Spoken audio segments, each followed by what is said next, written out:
بسم اللہ الرحمن الرحیم اعوذ باللہ من الشیطان الرجیم بسم اللہ الرحمن الرحیم وقال علیہ السلام اتقوا اللہ تقیۃ من شمر تجریدا وجد تشمیرا وکمش فی محل وبادر عن وجل ونظر فی کرۃ الموئل وعاقبۃ المصدر ومغبۃ المرجع۔ تعطیلات کے بعد اب دوبارہ سے نہج البلاغہ کو پڑھنے اور اس کے سیکھنے کا سلسلہ ہم شروع کر رہے ہیں۔ اللہ پاک توفیق عطا فرمائے کہ ہم اس کو انشاءاللہ آخر تک پہنچا سکیں اور اس سے ہم کچھ رہنمائی حاصل کر سکیں۔ یہ فرمان مبارک جس میں امیر المومنین تقوی الہی کی نصیحت فرما رہے ہیں کہ تقوی الہی اختیار کرو، اللہ کی نافرمانی سے بچو، اس کی نافرمانی کرنے سے ڈرو، اس کے عذاب سے ڈرو۔ کیسا ڈرو؟ کس انداز میں ڈرو؟ اتقوا اللہ۔ اب یہ جو میں نے عربی پڑھی ہے اس میں کچھ مشکل الفاظ ہیں، تاکہ جو لوگ عربی میں ذوق رکھتے ہیں تھوڑا سا ان کو لفظی ترجمہ ایک ایک لفظ کا بتا لیں، پھر وضاحت کرتے ہیں۔ اس میں لفظ ہے شمرا تجریدن۔ شمرا اس کا معنی ہوتا ہے شمرا للامر، فلاں نے فلاں چیز کا ارادہ کیا یا اس کے لیے آمادہ ہوا، تہیأ لا، اس کے لیے تیار ہوا، یعنی کچھ کرنے کے لیے آمادہ ہونا، تیار ہونا۔ مشکل الفاظ ہیں۔ آگے ایک لفظ امیر المومنین علیہ السلام نے استعمال فرمایا تجریدن، تجرد للامر۔ اس کا معنی ہوتا ہے کسی کام کے لیے کوشش کرنا، اس کے پیچھے لگ جانا کہ بس اس کو میں نے کرنا ہی کرنا ہے۔ اسی طرح ایک لفظ مشکل استعمال ہوا ہے اکمشا۔ اس میں نہیں، مولا نے فرمایا اکمشا، اور اس میں ہے کمشا۔ بہرحال کمشا ہو یا اکمشا، کمشا بھی اس کا معنی ہوتا ہے یعنی اسرع۔ اسرع کا معنی ہوتا ہے جلدی کرنا، کسی چیز کی طرف بڑھنا۔ آگے ایک لفظ ہے بادرہ، یہ تو خیر کئی دفعہ گزر چکا ہے، جلدی کا معنی وجل، خوف۔ ایک لفظ ہے فی کرۃ الموئل۔ لفظوں پہ غور کرنا۔ کرہ رجعت کو کہتے ہیں، پلٹنے کو کہتے ہیں، برگشت کو کہتے ہیں۔ موئل اس کا معنی وہی مرجع ہوتا ہے۔ ایک اور مشکل لفظ امیر المومنین نے استعمال فرمایا ومغبۃ المرجع۔ مغبہ یہ بھی عاقبت کو کہتے ہیں، انجام کو کہتے ہیں۔ خوب، یہ لفظی ترجمے ہو گئے۔ اب دیکھو امیر المومنین ارشاد فرماتے ہیں اتقوا اللہ، تقوی الہی اختیار کرو، اللہ سے ڈرو۔ کیسا تقوی ہو، کیسے ڈریں؟ تقیتا، اس شخص کے ڈرنے کی مانند، من شمرا تجریدن، جس نے دنیا کی وابستگیوں کو چھوڑ کر دامن گردان لیا۔ اب ذرا غور کرو، من شمرا یعنی جو شخص آمادہ ہو گیا، تیاری جس نے کر لی، آدھا کر لیا۔ تجریدن دنیا کی وابستگیوں کو چھوڑ کر کہ نہیں بس اب میں نے آخرت کی طرف رجوع کرنا ہے، اس بندے کی طرح. مراد کیا ہے؟ اب لفظی تنوین سے ہٹ کر، جیسے ایک شخص تمام اس دنیاوی اور وابستگیوں کو اور اس مادی وابستگیوں کو چھوڑ کر صرف اور صرف آخرت کا ارادہ کر لیتا ہے کہ بس میرے سامنے آخرت ہی آخرت ہے، یہ دنیا اور یہ مادی چیزیں اس کے لیے کوئی معنی نہیں رکھتی، اس بندے کی طرح تم تقوی الہی اختیار کرو، اس بندے کی طرح ڈرو. وَكَمَّ مَشَىٰ فِي مَحْلٍ، محل کہتے ہیں مہلت کو. سبحان اللہ. اور اس میں یوں ترجمہ فرمایا انہوں نے، بعض کتابوں میں اکمشا ہے، بعض میں کمشا ہے، تقریباً معنی ایک جیسا ہے. فرماتے ہیں وَكَمَّشَا فِي مَحْلٍ، اور دامن گردان کر کوشش میں، وَجَدَّ تَشْمِيرًا، جدہ میں نے کہا نا کوشش کرنا، وَجَدَّ تَشْمِيرًا، دامن گردان کر. مراد کیا؟ کہ وہی جس کو ہم کہتے ہیں نا کپڑے سنبھال کے سب کچھ بالکل، تاکہ ادھر ادھر کوئی رکاوٹ مجھے نہ ہو، کہیں سے مجھے کوئی روکنے والا نہ ہو. اپنے دامن کو سمیٹ کر، گردان کر، مفتی صاحب نے ترجمہ کیا، اور وہ کوشش میں لگ جاتا ہے کہ اب میں نے اس منزل تک پہنچنا ہی پہنچنا ہے، ادھر ادھر سے میرے لیے کوئی رکاوٹ نہ ہو. وَكَمَّشَا فِي مَحْلٍ، بعض نسخوں میں اکمشا ہے. محل مہلت، یعنی یہ جو وقفہ حیات ہے جو آخرت سے پہلے، یہ جو ہمارے پاس 40 سال 50 سال 80 سال 100 سال ہوتے ہیں، اس کو مہلت کا عرصہ فرماتے ہیں. اور اچھائیوں کے لیے اس وقفہ حیات میں کمشا، تیز گامی کے ساتھ چلا. میں نے کہا نا کمشا کا مطلب ہے جلدی چلنا، یعنی اس مہلت میں جو پیدا ہونے سے موت آنے کے درمیان کا عرصہ اس کو مہلت ملی ہے، جتنے سال بھی ہے وہ اس مہلت میں، اس وقت حیات میں جلدی کرتا ہے، تیز چلتا ہے. کس کے لیے؟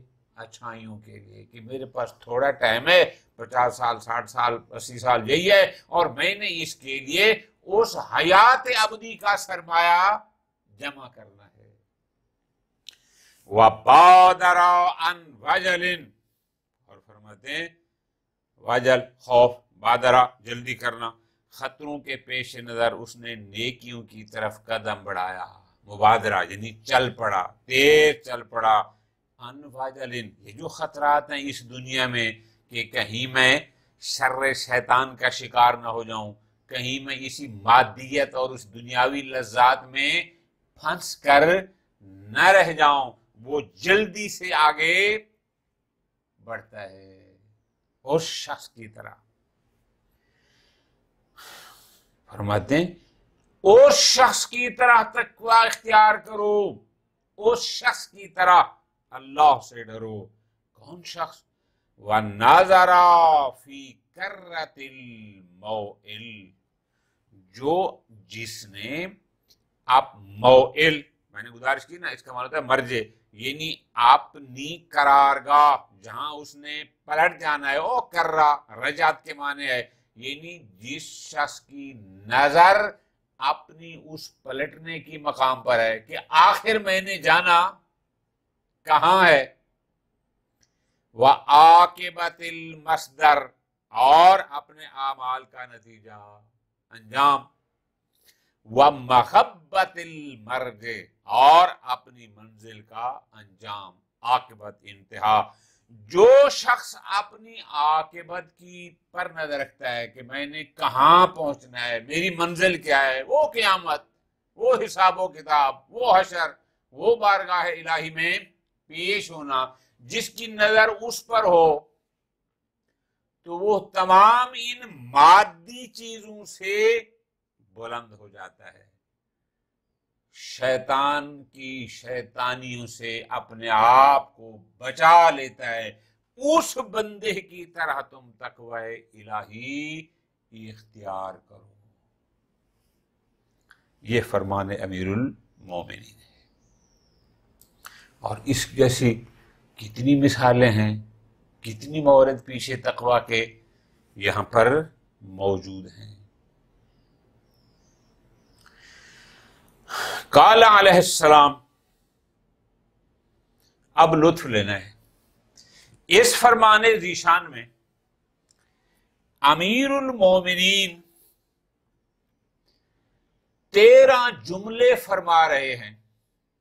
میں نے کئی دفعہ گزارش کی کہ نہج البلاغہ قرآن کے بعد مکمل ضابطۂ حیات ہے۔ نہج البلاغہ تفسیر قرآن ہے۔ نہج البلاغہ مینار ہدایت ہے۔ نہج البلاغہ میں امیر المومنین علیہ السلام کے فرامین مبارکہ میں سے ایک فرمان پر بھی اگر ہم مکمل عمل کر لیں تو وہی ہماری دنیا اور آخرت میں کامیابی کے لیے کافی ہے۔ لطف لینا ہے۔ اس فرمان میں 13 جملے ہیں۔ ہر جملے میں امیر کائنات ہمارے ایک فعل کا انجام اور فائدہ بیان فرما رہے ہیں کہ اگر یہ کرو گے اس سے اللہ تمہیں یہ دے گا، اگر یہ کرو گے اس سے اللہ تمہیں یہ عطا فرمائے گا۔ مجموعی طور پر اس ایک فرمان میں کچھ ان میں سے کچھ پہلے بھی گزرے ہیں مختلف مقامات پر، چونکہ مولا کائنات مختلف انداز میں فرمان جاری فرماتے تھے، کرتے تھے، تو اس میں اکٹھے ہیں 13، اور یہ 13 کے 13 ہمارے بس میں ہیں۔ 13 کے 13 کام ہمارے اختیار میں ہیں، ہم چاہیں تو کریں، ہم چاہیں تو نہ کریں، کوئی بھی ایسا نہیں ہے کہ جو ہم نہ کر سکتے ہوں۔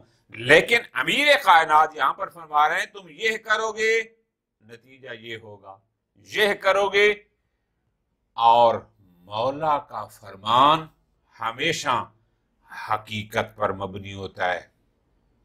معصوم کے فرمان میں تشنع نہیں ہوتی، معصوم کا فرمان کبھی جھوٹا، اس میں حقیقت ہی حقیقت ہوتی ہے، واقعیت ہی واقعیت ہوتی ہے، اور وہی 100% ہو سکتا ہے ہم سمجھنے میں غلطی کر جائیں لیکن فرمان وہ غلط نہیں ہو سکتا۔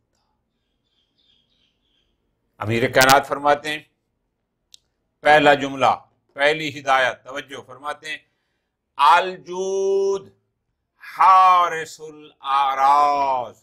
جود سخاوت کو کہتے ہیں، اعراض عرض کی جمع عزت۔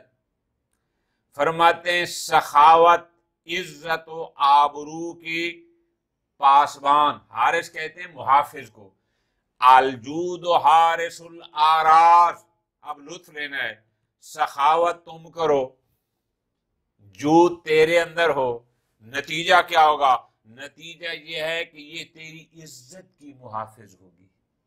اگر تو سخی ہوگا، تیری سخاوت کی وجہ سے تیرے دیگر عیوب چھپ جائیں گے، تیری غلطیاں اور کوتاہیاں ساری کی ساری چھپ جائیں گی۔ لوگ تیری سخاوت کی وجہ سے تیری ان کوتاہیوں اور عیوب کو بیان نہیں کریں گے۔ الجود پہلا جملہ، حارس الاعراض، سخاوت عزتوں کی محافظ ہے۔ تو سخی ہوگا تیری عزت محفوظ رہے گی، کوئی تیری توہین نہیں کرے گا، یہ سخاوت کا نتیجہ ہے۔ نمبر 2، والحلم فدام الصفیح، حلم بردباری، فدام، فدام کہتے ہیں ایک مشا کو یا کوئی تھیلا ہو، اس کے اوپر جو تسمے کے ساتھ اس کے منہ کو باندھتے ہیں، اس کو عربی میں کہتے ہیں فدام۔ فرماتے ہیں حلم تیرے بس میں ہے، بردبار ہونا تیرے بس میں ہے، برداشت ہونا یہ تیرے بس میں ہے۔ حلم، نتیجہ کیا ہوگا اگر میں حلیم بن جاؤں، میں بردبار بن جاؤں، میں لوگوں کی باتوں کو قبول، برداشت کر جاؤں. فرماتے ہیں حلم فدام الصفیح، احمق کے منہ کا تسمہ ہے. تیری بردباری سے جو بندہ احمق ہے، بے وقوف ہے، اس کا منہ بند ہو جائے گا.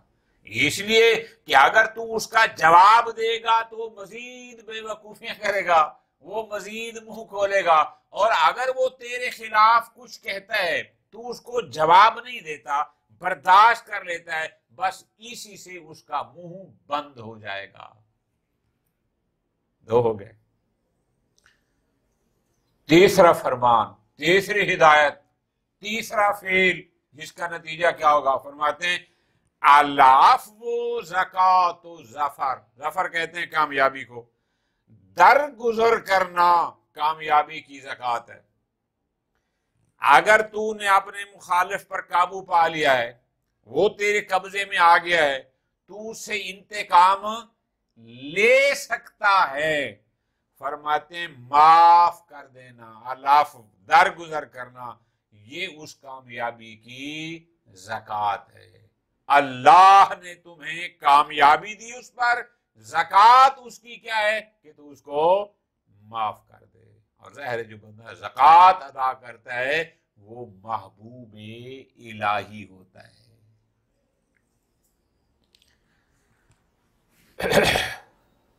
نمبر 4 وَالسُّلُوُّ عِوَضُکَ مِمَّنْ غَدَرَ. سلوب، سلوب کا معنی صبر کرنا بھی ہوتا ہے، بھول جانا بھی ہوتا ہے. فرماتے ہیں وَالسُّلُوُّ عِوَضُکَ مِمَّنْ غَدَرَ، جو غداری کرے اسے بھول جانا اس کا بدل ہے. تیرے ساتھ کسی نے غداری کی ہے، لطف لینا ہے. وفا کا تقاضا کچھ اور تھا، اس نے بے وفائی کی ہے، غداری کی ہے کسی بھی انداز میں. فرماتے ہیں اس کا عوض یہ ہے کہ تو اس پر صبر کر یا اس کو بھول جا، یہ اس کا بہترین عوض ہے.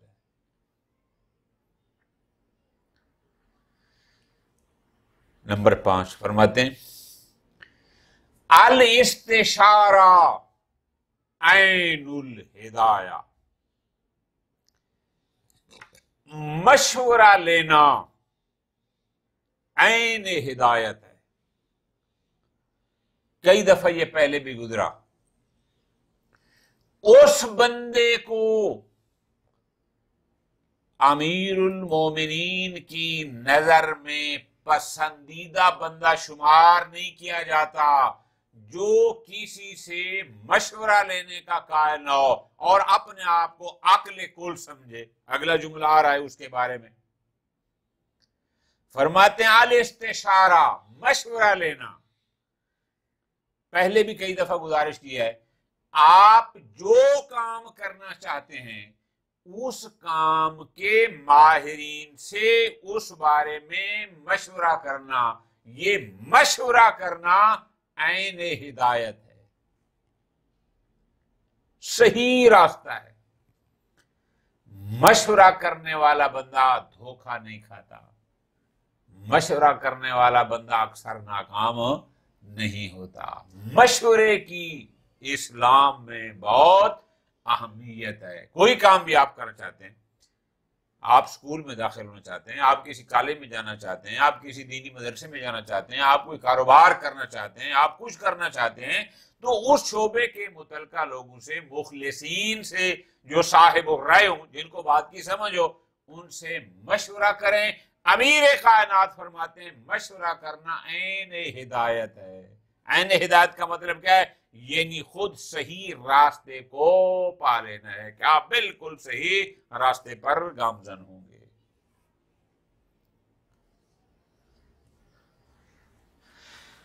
نمبر 6 فرماتے ہیں قد خاطر من استغنا برأیہ. وہ شخص جو اپنی رائے پر اعتماد کرے، استغنا برأیہ یعنی یہ کیا ہے کہ بس میں ہی عقل کل ہوں، جو میں سوچتا ہوں فقط وہی حق ہے، جو میں کہتا ہوں فقط وہی حق ہے، کسی کو اپنے کسی امر میں شریک نہیں کرتا۔ امیر المومنین اس بندے کے بارے میں کہتے ہیں قد خاطرا، وہ بندہ اپنے آپ کو خطرے میں ڈالتا ہے۔ کون سا بندہ؟ من استغنا برائیہ، جو اپنی رائے پر مستغنی ہو۔ مراد کیا؟ یعنی اپنی رائے پر اعتماد کرے اور کسی دوسرے کو اس میں شریک نہ کرے، جو کہتا ہے کہ بس جو میں نے سوچ لیا بالکل یہی ٹھیک ہے، باقی کسی کو کیا پتا، باقی کسی کو کیا پتا۔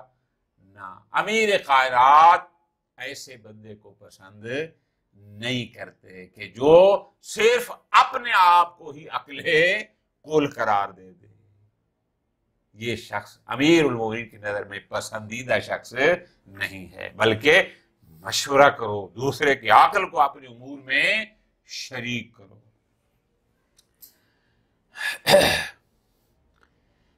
والصابر ینادل الحدثان، صبر حوادث کا مقابلہ کرتا ہے۔ آپ مشکلات میں گر گئے ہیں، حوادث زمانہ نے آپ کو گھیر لیا ہے۔ لطف لینا امیر کائنات کے دو جملوں میں، یہ اور بعد والا۔ آپ پریشانیوں میں گھر گئے ہیں، آپ پر مشکلات آ گئی، ایک سے ایک بڑھ کر آ گئی ہے۔ آپ کے پاس دو راستے ہیں، ایک ہے کہ ان حوادث اور مشکلات پر صبر کریں، ایک ہے کہ ان حوادث اور مشکلات پر چیخ و پکار کریں، آہ بکار کریں، شور بچائیں، جزا فضا کریں کہ میں اس مشکل میں ہوں، میں اس مشکل میں ہوں، الاخری۔ کوئی بھی مشکل ہو سکتی ہے، ہر بندے کی مشکلات اس کے اپنے حساب سے ہوتی ہیں۔ امیر کائنات ان دو جملے فرما رہے ہیں، صابر حوادث کا مقابلہ کرتا ہے، ادھر مشکل آئی، پریشانی آئی، اس کا مقابلہ صبر سے ہوگا۔ والجزا، بے قرار ہونا، بے تاب ہونا، چیخ و پکار کرنا، من آوان الزمان، یہ زمانے کیا آوان یعنی مددگاروں میں سے ہے۔ اب لطف کرنا ہے، آپ اپنے گھر میں، اپنے ادارے میں، کہیں پر بھی ہیں، کسی مشکل میں گھر گئے ہیں تو ظاہر ہے دنیاوی کوئی نہ کوئی اس کے اسباب ہوں گے جن کی وجہ سے آپ اس مشکلات کا شکار ہوئے ہیں۔ اب امیر کائنات فرماتے ہیں اگر آپ بے قرار ہو جائیں گے، اگر آپ شور و غل کریں گے بلا وجہ، تو یہ زمانے کی مدد ہوگی جن کی وجہ سے آپ مشکلات میں گھرے تھے، آپ ان کی مدد کر رہے ہیں۔ وہ بھی تو یہی کہتے تھے نا کہ آپ کی چیخ و پکار کو سنیں، آپ کو بے سکون کریں، بے تاب کریں، بے آرام کریں۔ لیکن اگر آپ صبر کرتے ہیں، امیر کائنات فرماتے ہیں پھر آپ اس کا مقابلہ کر رہے ہیں۔ تو بس حوادث کا مقابلہ حدثان، حوادث دنیا کا مقابلہ صبر کرتا ہے، جبکہ جزا کرنا، بے تاب ہونا، بے قرار ہونا، بلا وجہ شور و غل کرنا، یہ زمانے کا مددگار ہے۔ اس سے تو وہی خوش ہوں گے جن کی وجہ سے تو مشکلات میں پڑا ہے۔ امیر کائنات فرماتے ہیں، یہ جملہ بھی غالباً پہلے گزر چکا ہے، فرماتے ہیں اشرف الغنا ترک المنا، آپ دولت مند بننا چاہتے ہیں، جی آپ سکون چاہتے ہیں، تونگر بننا چاہتے ہیں، میں کسی کا محتاج نہ ہوں، فرماتے ہیں سب سے بڑی دولت مندی ہے ترک المنا، آرزوؤں کو چھوڑ دینا۔ آپ کب پریشان ہوں گے؟ جب آپ ہر وقت اس چکر میں ہوں گے کہ میرا اس سے بڑا گھر ہونا چاہیے، یہ گاڑی ہے لیکن اس سے بڑی ہونی چاہیے، اتنی زمین ہے اس سے مزید اور ہونی چاہیے، یہ عہدہ ہے اب اس سے مزید ہونا چاہیے۔ آپ جوں جوں خواہشات بڑھاتے جائیں گے، آپ کے لیے مسائل بھی بڑھیں گے، اور پھر خواہشات کو پورا کرنے کے لیے ممکن ہے آپ بہت سارے غلط کام بھی کر بیٹھیں۔ امیر کائنات فرماتے ہیں اشرف الغنا، سب سے بڑی تونگری، سب سے بڑی دولت مندی وہ کیا ہے؟